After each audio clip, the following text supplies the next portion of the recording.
there everyone. Today we're going to add to our acrylic colour reference book. So far we've been choosing any particular colour that we wanted to at random. We've been adding in various amounts of white and black there to see what new colours, what new tones we can achieve. We have then added in a second colour to see what new tones we can achieve with the extra one. Still adding in some whites and blacks there, and as you can see, we have started to build up a really nice little collection of colour reference here. Some quite surprising. I don't know if you've watched this one yet, where we added black into a lemon yellow and we got the most amazing greens. And also then when we added in the purple to the lemon yellow and started to play about with the whites and blacks again, we got a really great range of landscape colours, combinations of greens and browns there, and some purples even. So using this little technique, we have already started to practice our colour mixing skills, but also to build our knowledge of what colours work together well. This way of learning about colour and practicing our mixing skills is fine, and you can continue to do this as often as you want to discover new tones. But today I'm going to show you another little exercise that will give you plenty of colour mixing practice and will hopefully increase your knowledge about colour further too. Now this exercise is based around the colour wheel, but don't let that put you off, as I'm not going to get too serious about the complexities of colour theory. We're just going to look at them in relationship to using yellow, blue and red. Those are what are considered to be the three primaries, but we're going to expand on this a bit and make it a little bit more interesting. So as you can see here, we've got what's considered to be a traditional artist's colour wheel. We're using cad yellow, ultramarine and cad red. So those three colours there are considered to be the primaries. And we know that by adding in various amounts of the blue to the yellow, we start to get greens.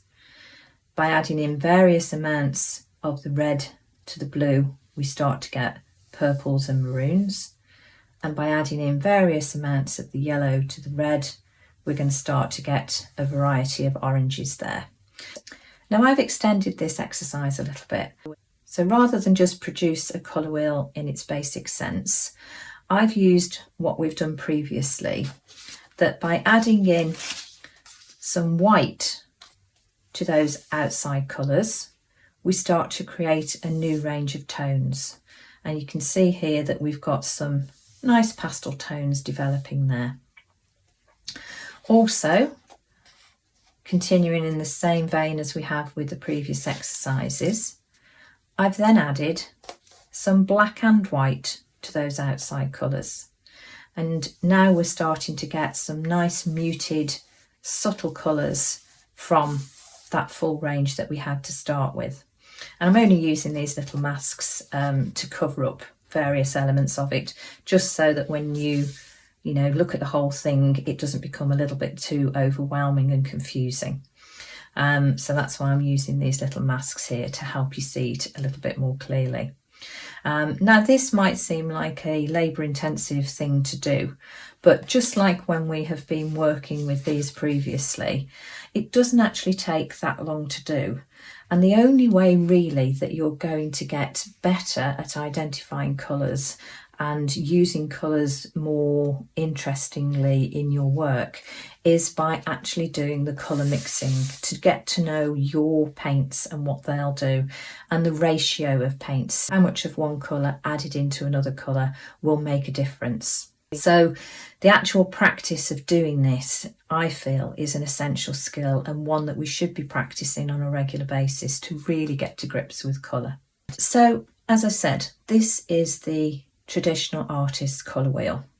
But what about if we swapped out the traditional yellow, blue and red, and we added into those slots something a little bit different? And what I've got here is a new colour wheel, and these three that we're starting off with this time are considered the printer's colours. Our magazines and newspapers are actually printed using cyan, magenta, yellow and black. And so by taking a hint from the printers and using the cyan and the magenta instead of our ultramarine and our cad red, as you can see, we can start to get a really nice range of fresher colours there. Once again, I've added white into the outside colours for that inner ring, and you can see we're getting some really nice pastel tones there. And then once again into the centre circle there, by adding in white and black to it, we've got some really nice subtle and muted tones that can come from these mixes. And when we look at them both together then like that, we can see the differences that we can achieve just by swapping out a different yellow or a different blue or a different red. Now you can do as many of these as you wish. You don't be restricted to the colours that I've got here. You can use whatever you have got. So whatever yellows you've got, whatever blues you've got, whatever reds you've got. So if I just show you, your yellow can be any of these. So it can be your cad yellow, it can be an Indian yellow, a lemon yellow, yellow ochre, or even a Naples yellow. Try whichever yellows you've got in that top section. You can also try then any variations of reds you have, even going down into something like a magenta. Trying to substitute where we would have put the cad red in the traditional artist's colour wheel, slotting in another colour, another red, and to see what tones we would get from that. And just so that we complete the set. Okay, so we've got there again, any of those blues can be substituted for the ultramarine. So you could pop in a cerulean blue, that's a grey blue, or even a turquoise. Okay, so any colours that you have, you can substitute for those primaries that we've got there in the yellow, blue and red sections. So over the page here, I've done another one. Here we've got much more earthy tones. Okay, so I'll just cover that centre bit up a second. So here we've got yellow ochre for the yellow, indigo for the blue, and alizarin crimson for the red. And just look at those lovely landscape type colours that we're getting from those mixes. Some really lovely earthy tones. Once again, when we add the white to those tones there, I mean, look, we're getting some really nice flesh tones around here now, aren't we? When we're adding in those two colours and the white, there's some really nice flesh tones there. And then when we're adding in the black and the white, again, we've got a real nice range of those more muted and subtle tones. Each of these colour wheels have just been produced using 5 colours: the yellow, the blue, the red, the black and the white. So this exercise can really help you to see that you don't need shelves full of different paint tubes in every colour under the sun, that just by careful selection of a few basic colours, by learning how to colour mix, you can soon produce all the colours that you will ever need. You can see here that we've got a lovely burnt sienna developing, a lovely yellow ochre developing there. So if you haven't got those in a tube, but you've got your red, your yellow, a black and a white, you should be able to start to mix those and achieve those without having to go and actually buy the tube itself from the shops. So what I'm going to show you, because all of this might look a little bit too much, you might feel a little bit overwhelmed by it, but really each one probably only takes around about 20 minutes, half an hour at the most. So I'm going to produce a new one here using some quite intense bright colours, and I start off just by drawing myself a rough circle. I place my masking tape actually on here and just drew around the inner circle and the outer circle of it to give me a guide, but that could be a plate or anything that you use on there. To start with, I'm going to pop in a patch of colour for the Indian yellow. You can see how lovely and bright that is there. And then while that colour is mixed on my palette, I can add the white into it. It's much easier doing it this way, rather than fill in all of those and then go back and remix them and fill all the ones in by adding the white. If you do it as you do each one, it's a lot quicker. So into that Indian yellow, I've just placed a little bit of white and I've popped that in as my tint. Into that, just a tiny little bit of the black. Okay, a little bit more. Okay, make sure you mix it in properly. And then we're going to add in that muted tone underneath there. And just make sure that you do that swatch, that little patch, smaller. Otherwise it can get a little bit tight and a little bit crowded as you come into this centre circle. Okay, so I'm just going to go and pop in the Phthalo turquoise here.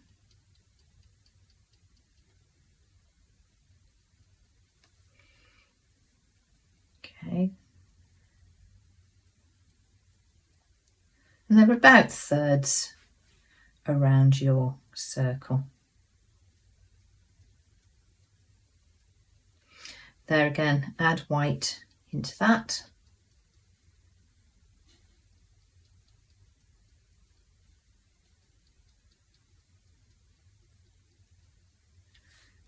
And add in your swatch. So you get a really nice, bright, aquary blue there. And then once again, add in your black to that.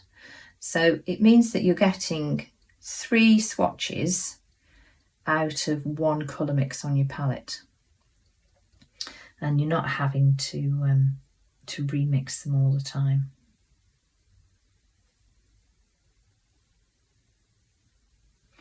Okay, always make sure that you wash your brush thoroughly between each colour mix. So I'm just going to take the Indian yellow, add a small amount of the turquoise into it. So we get a slight change from this one here.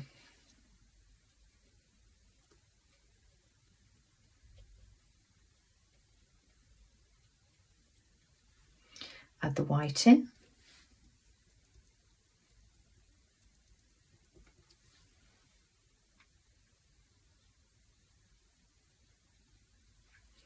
And then add the black in.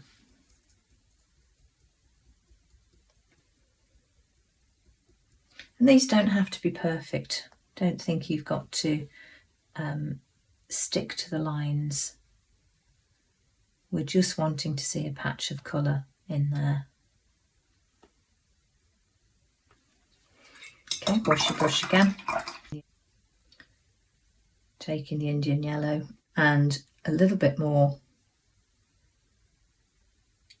of the turquoise this time.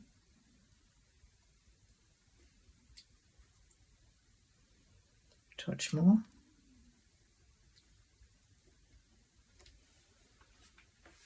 Just going to turn my book around a little bit just so it's not awkward. Okay, I think a little bit more turquoise into that, just so we get a bigger difference. It's a little bit close to that when you see, that's better.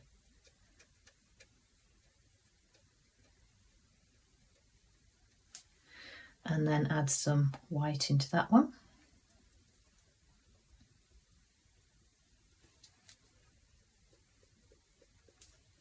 Maybe a touch more. Okay, and the black.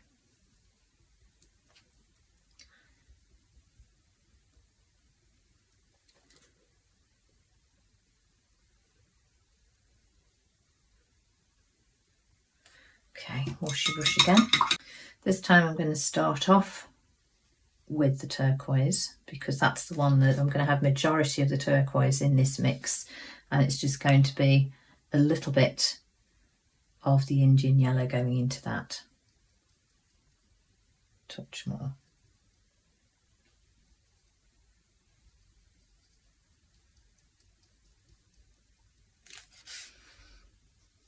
Okay, so that's sort of midway between those two colours. That's why it's important to pop the blue in, and then you can actually judge it as you move your way around. Okay, so white into that again. And a little swatch. And then some black into that mix.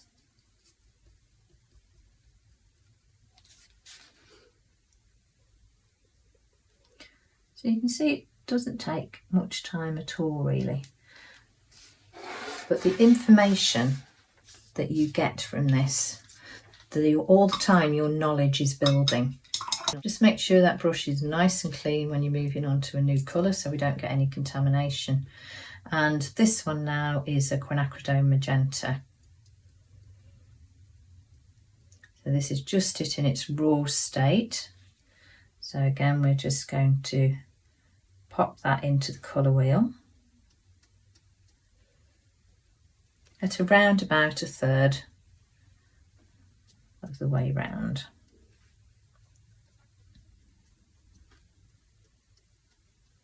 Okay, and now we're going to join these two together here. Pop a little bit of white into that magenta.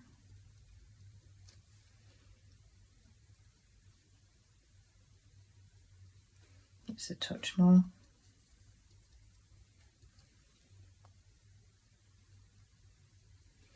And then some black into it.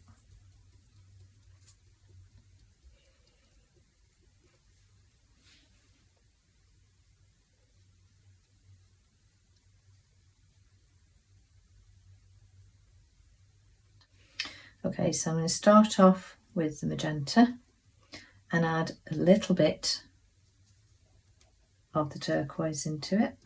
So we start to alter it.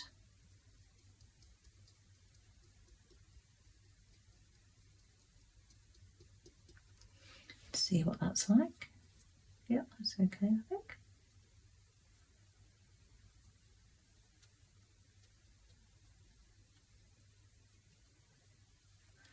Add some white into that one. This gives us a lighter version.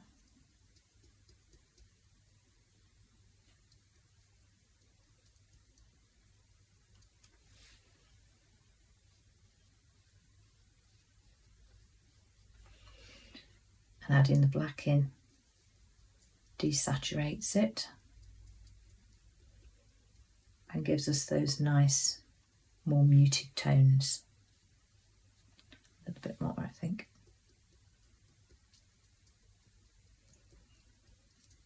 The reason I say that is that didn't look too different from the one with the white in. So I think by adding a little bit more of the black in will give us a better idea of variation. Again, the magenta and a little bit more of the turquoise this time. Really nice purple developing there.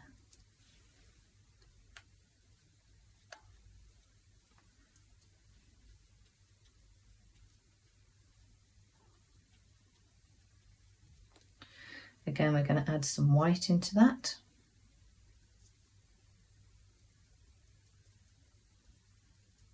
Nice lilac now. A bit more, I think.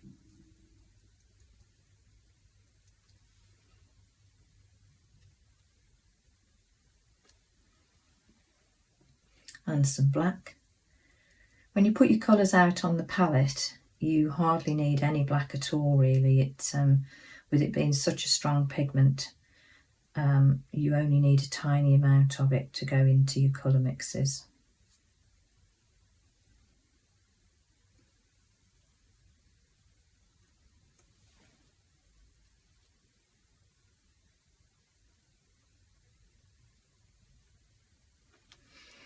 And then finally, the one that's closest to the turquoise will only have a small amount of the magenta in.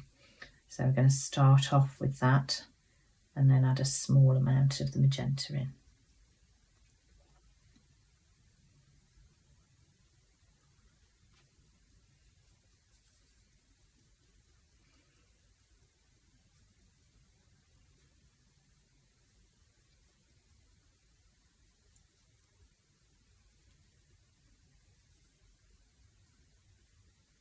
Let's have a look. A little bit more, I think.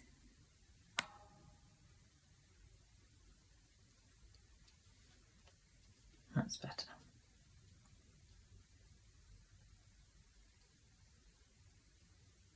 We get a nice transition of colours moving our way around.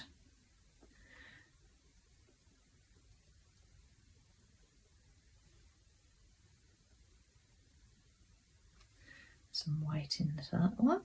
It doesn't matter if these slightly overlap a bit. This is only going to be for your reference.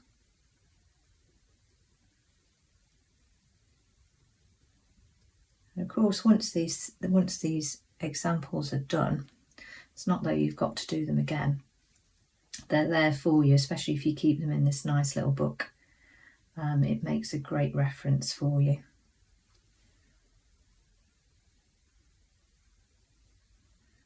But do make sure you just write down what it is that you're doing, so that you can refer to it in future. So the last section here, I'm going to join the magenta with the Indian yellow. Starting off with the Indian yellow, tiny little bit of the magenta in. Yellows are always a weaker pigment, so it's always best to start off with those if it is that you're adding anything into them. Let's have a look at the difference. A little bit more magenta there.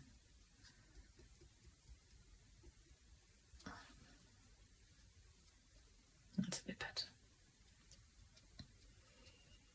That's a lovely, rich, deep yellow there, isn't it? Okay, I'm going to add some white into that. A little bit more.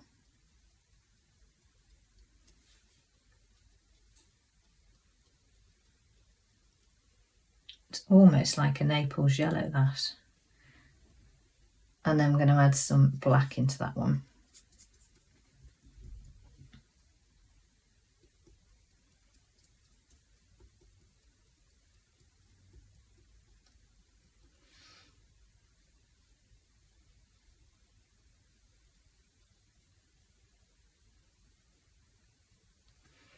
Again, starting off with the Indian yellow, a little bit more of the red this time.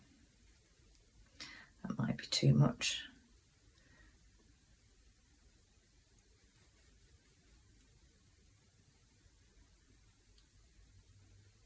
That's a bit better. Okay, so there again. That's a lovely burnt orange, isn't it?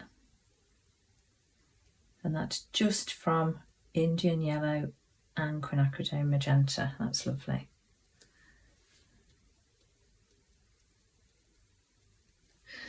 Okay, I'm going to put some white into that.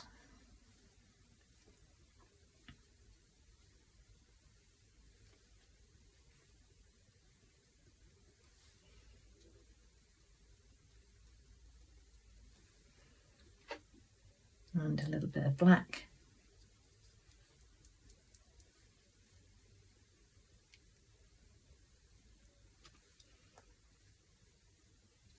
Some interesting greens here when we're adding the black in.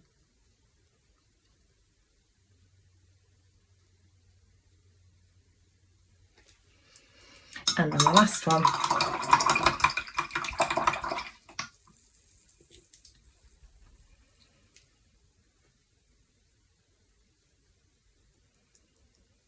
majority of the magenta.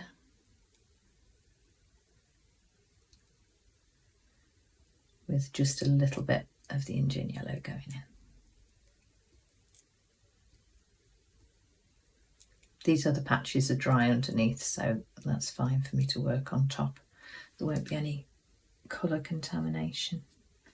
Right, a bit more of the magenta.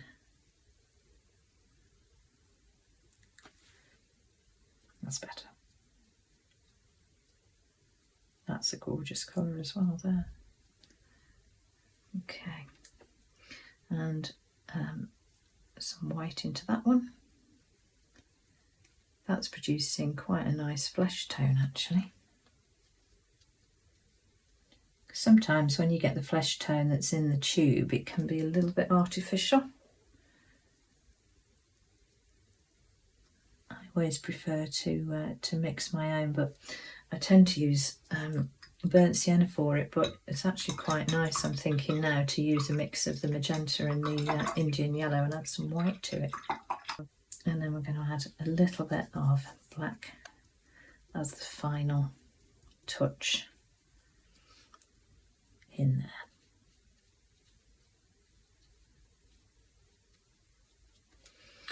Okay, so you can see it doesn't actually take that long, but the learning that happens while you're doing this is invaluable. Do write down little notes as to what colours you've used and also what observations that you've made. I just move across to this one here. You can see that I've noted here there's a great range of tone for landscapes and some interesting flesh tones. Again here there's some warmer flesh tones which are quite nice, and that's a really nice aqua there. So again, aqua is quite a difficult colour to actually mix, but the turquoise with the white there is coming out quite nicely. Okay, so even though you may initially be a little bit put off by thinking, oh, I don't really want to do a colour wheel, this isn't getting too complicated in respect of colour theory. We're not really talking about primaries, secondaries, complementaries, etc. All we're doing is varying those first three colours and seeing what we can achieve in our colour mixing by popping in a different yellow or a different blue or a different red. So I hope you found that interesting. It is worth having a go, particularly with your own colours. You can obviously get a certain amount of information by just watching this video and seeing what my colours produce, but it's nothing compared to the learning that you'll get about your own colours if you do it as an exercise for yourselves. So I hope you'll have a little go, and I hope it will help you with future projects. Okay, bye for now.